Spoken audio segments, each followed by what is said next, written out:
देख के लग रहा है कि हमारे प्रधानमंत्री जी को देख लीजिए, गृह मंत्री का भाषण देख लीजिए, जो 5 साल 10 साल पहले भाषण देते थे उनका लहजा बता रहा है को हताश हैं, हार रहे हैं। इस बार पूर्ण रूप से बीजेपी की सरकार बनेगी और 400 पार, कोई नो डाउट है। और यहाँ से ये वाराणसी माननीय मोदी जी के संसदीय क्षेत्र है और हर साल के अपेक्षा ज़्यादा वोटों से उनको विजयी होने वाली है। मेरी एज 16 ईयर थी, मैंने 18 ईयर का जो है बना करके पहचान पत्र हमेशा बीजेपी को वोट देते आए हैं। आप वहाँ जाएंगे, बाबा विश्वनाथ का, मैं यहाँ बनारस से बोल रहा हूँ, आपको पनारा से जल चढ़ाने के लिए दिया जाता है। ये कौन सा हिंदू धर्म है कि हम पनारे से शिवलिंग का पूजा करेंगे? उसको जो है एकदम टूरिस्ट स्पॉट बना दिए, वहाँ आइए, खाइए, सोइए, अय्यासी करिए, फोटो खींचिए। हाँ, इसका अड्डा बन गया। लाखों करोड़ों की संख्याओं में यात्री आ रहे हैं, दर्शनार्थी आ रहे हैं, तो आप महाराज वहाँ देखिए कि लोग को आकर्षण करने वाला मोदी है। विश्वनाथ जी पर बनारस को ऊपर उठाने का काम मोदी जी ने हमारे किया, घाटों का निर्माण किया।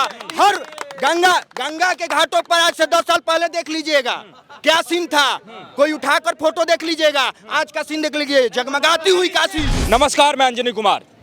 लगातार उत्तर प्रदेश के तमाम लोकसभा सीटों का सर्वे आप तक पहुंचाते रहे हैं और इस वक्त हमारी उपस्थिति बनारस में है और हमारे पीछे जो बैकग्राउंड आप देख रहे होंगे, श्री विश्वनाथ मंदिर के सामने हम खड़े हैं। ऐसे में कुछ युवक, बनारस के कुछ लोग, यूनिवर्सिटी के कुछ छात्र यहाँ मौजूद हैं और उनसे हम जानेंगे कि इस बार का लोकसभा चुनाव जो है वो किन मुद्दों पे उस चुनाव में वोट कर रहे हैं और अब तक के 2 चरणों का चुनाव जो हुआ है वो कैसा रहा।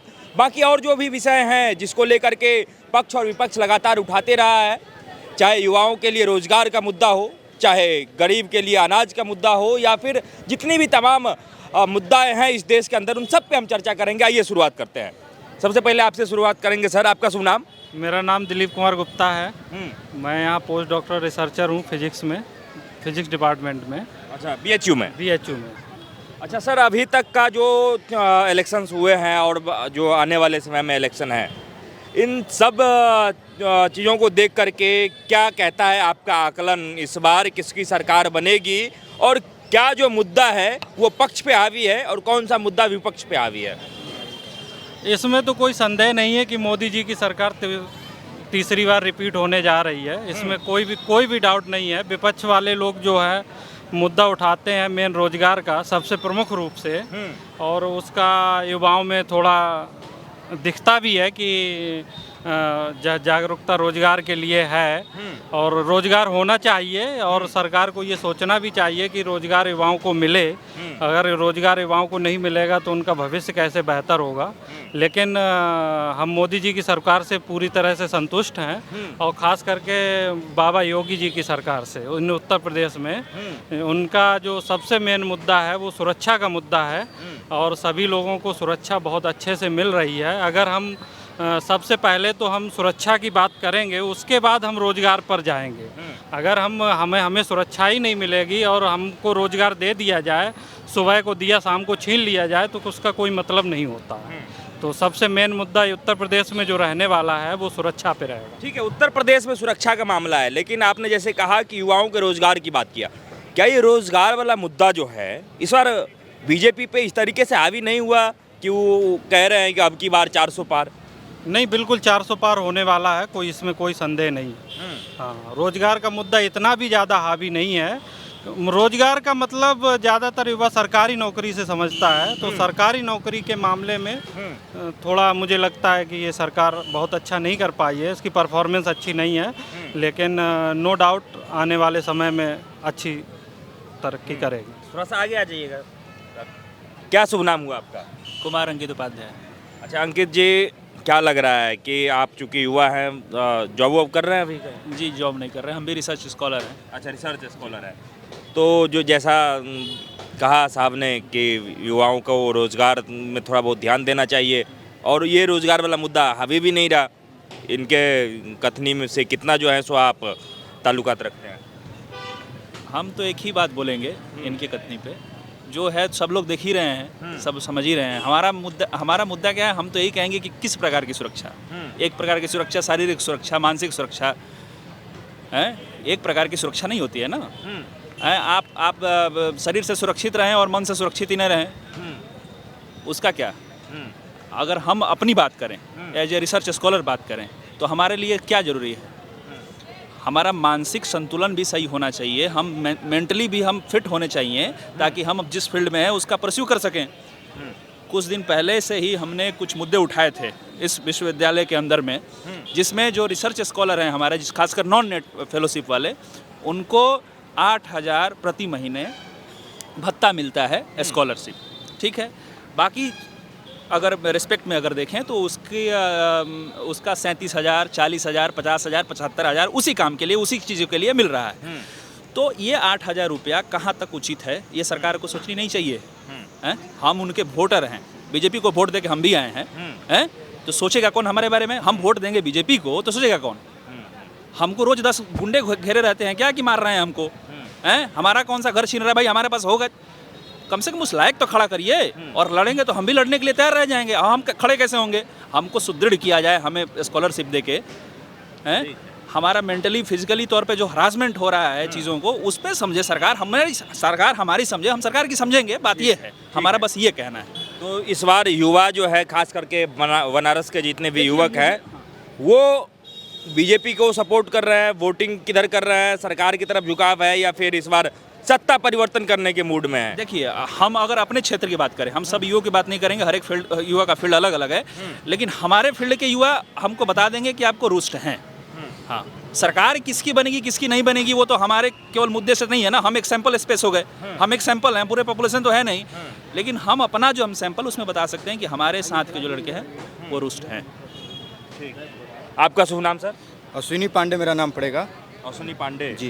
क्या लग रहा है पांडे जी, इस बार किसकी सरकार बन रही है? एक तरफ जहां कुछ लोग कह रहे हैं कि बेरोजगारी का मुद्दा हावी है, आप भी युवक हैं, आप जिस तरीके से देखते होंगे, अपने सर्कल में देखते होंगे, बातचीत होती होगी, क्या लग रहा है सरकार इस बार रिपीट होगी या फिर परिवर्तन होगा? देखिए, चुनावी माहौल है, अनेक प्रकार के मुद्दाएं उठेंगी, उसमें भ्रमित नहीं होना है। पूर्ण रूप से हम लोग को बीजेपी पर ध्यान देना है। अब की बार डंके के चोट पर से 400 पार करना है। और एक बात कहते हैं कि निंदा की बौछारों से हुनर कहाँ झुकता, उड़ती है लाखों धूल मगर सूर्य कहाँ छिपता। हाँ। तो मैं कहूँगा कि इस बार पूर्ण रूप से बीजेपी की सरकार बनेगी और 400 पार, कोई नो डाउट है। और यहाँ से ये वाराणसी माननीय मोदी जी के संसदीय क्षेत्र है और हर साल के अपेक्षा ज़्यादा वोटों से उनको विजयी होने वाली है। ज़्यादा वोटों से? हाँ। किस मुद्दा पे इस बार आप जैसे युवा जो है वोट कर रहे हैं बनारस में? देखिए, मुद्दे की बात हुई, शिक्षा पर ध्यान दिया गया, प्रशासनिक व्यवस्थाएं मजबूत की गई, इंटरनेशनल लेवल मजबूत किया गया, और बात की जाए तो हर श्रृंखला में ध्यान दिया गया है, किसानों के ऊपर ध्यान दिया गया है।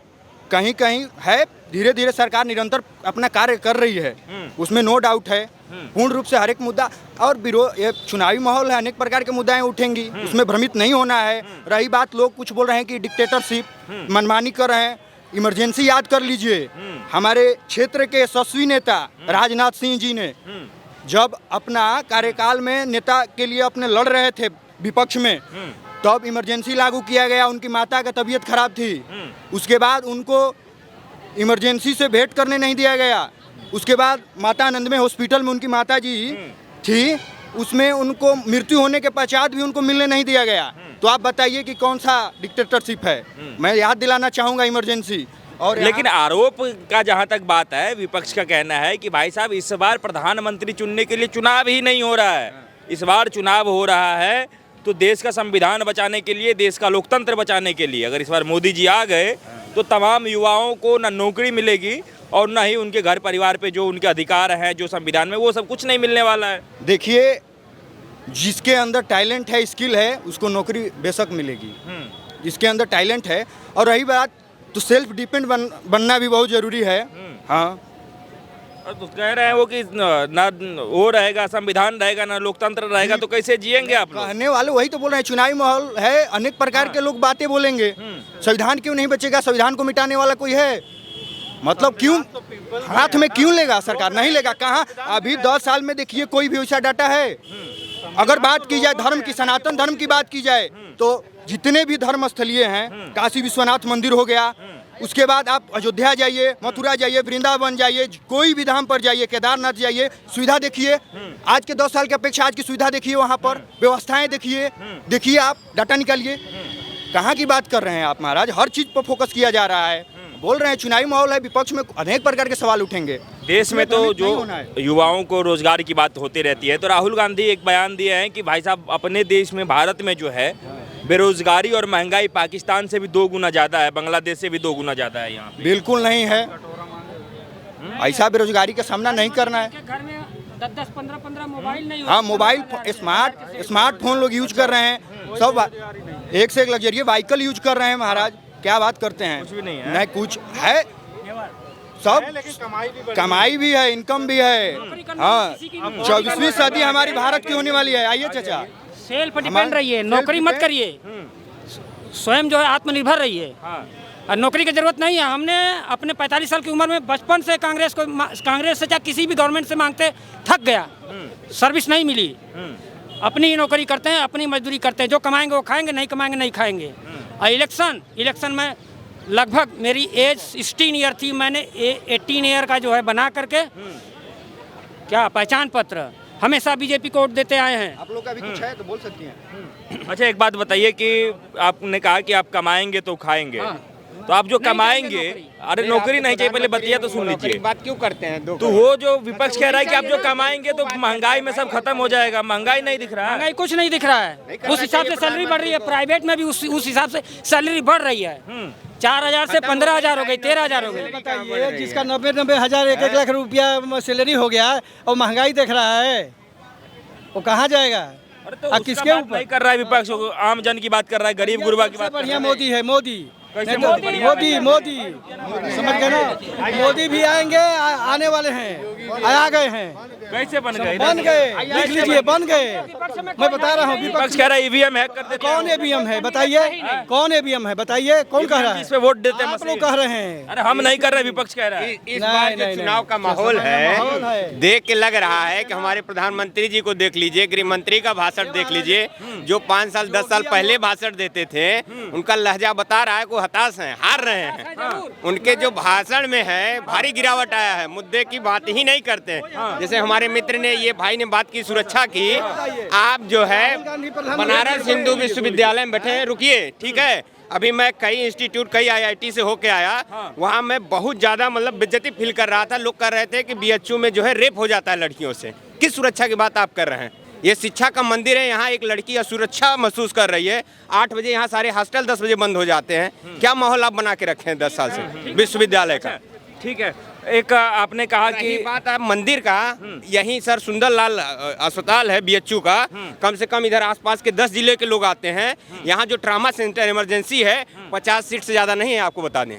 जब अगर 50 से ज़्यादा हो जाते हैं, लोग नीचे सोए रहते हैं। आप अभी जाके देख सकते हैं, अगर ज़्यादा मरीज इमरजेंसी में आया होगा तो जमीन पे सोया होगा। शर्म की बात है कि इस देश का जो है प्रधानमंत्री है, बनारस से बिलोंग करता है। यहाँ 50 से ज़्यादा बेड नहीं है सर सुंदरलाल। एक चीज आपने कहा कि नरेंद्र मोदी और अमित शाह के भाषण से निराशा उनको जो है सो लग रहा है, तो कौन से भाषण आपने देखा कि जिससे आपको प्रतीत हो रहा है कि बीजेपी वाले निराश? बोलने का जो लहजा हो गया, वो जो पहले विकास पे बात करते थे, बेरोजगारी पे बात करते थे, किसी भी भाषण पे इस पे बोल ही नहीं रहे हैं। क्योंकि क्या बोलेंगे? क्योंकि झूठ है।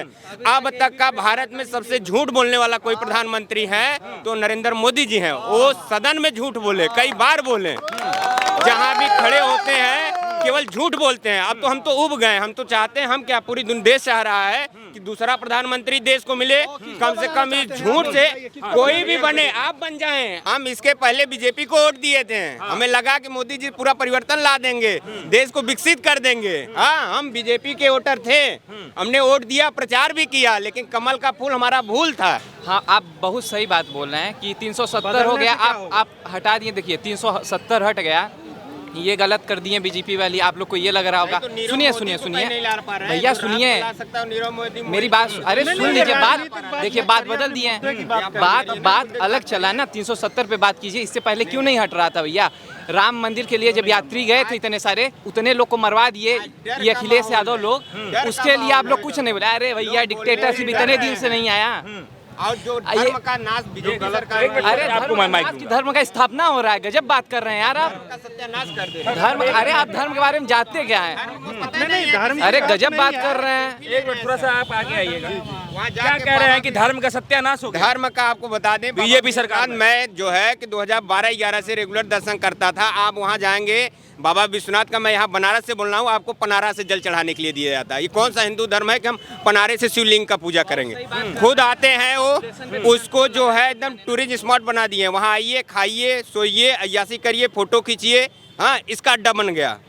आप माँ गंगा का आप आए हैं बनारस में, जाके देखिए, छू नहीं सकते माँ गंगा को। इतना बड़ा उसमें मतलब घोटाला ये लोग किए। यहाँ से प्रधानमंत्री ऐसे हाथ से जल नहीं उठा सकते, आपको बता रहे हैं। हम जाते हैं, हमें खुद शर्म आता है। हम बहुत धार्मिक आदमी हैं, डेली मंदिर आते हैं, लेकिन स्थिति आज ये है कि अंदर जाके दर्शन करने में भी मतलब ये होता है कि 5 घंटा खड़े रहोगे तो दर्शन होगा। क्या चीज़ मतलब सेट की? माँ गंगा का आचमन किए मुझे कई महीने हो गए, मैं डेली जाता हूँ, नहीं छू पाता हूँ। आप भी नहीं छू पाएंगे, चाहे 80 से लेके 10 मड़कड़िया तक जाइए। इतनी गंदा, इतनी मतलब गंगा गंदी है कि आप देख नहीं पाएंगे, आपको खुद नहीं बर्दाश्त होगा। तो कहना ये चाह रहे हैं के नाम पे तो यहाँ BHU में भी रिसर्च सेंटर खुला, यही है, यही 10 कदम दूर जाएंगे, अभी ज़्यादा लोग को पता नहीं होगा। और उसमें एकदम जंगल हो गया है, कोई काम ही नहीं हुआ। कोई काम ही नहीं हुआ। क्या कहना चाहेंगे? इनका कहना है कि भाई साहब कुछ हो ही नहीं रहा है, बीजेपी के राज में धर्म के नाम की राजनीति हो रही है, जिससे लोग लड़ रहे हैं। कुछ नहीं हो रहा। देखिए, कुछ तो हो रहा है।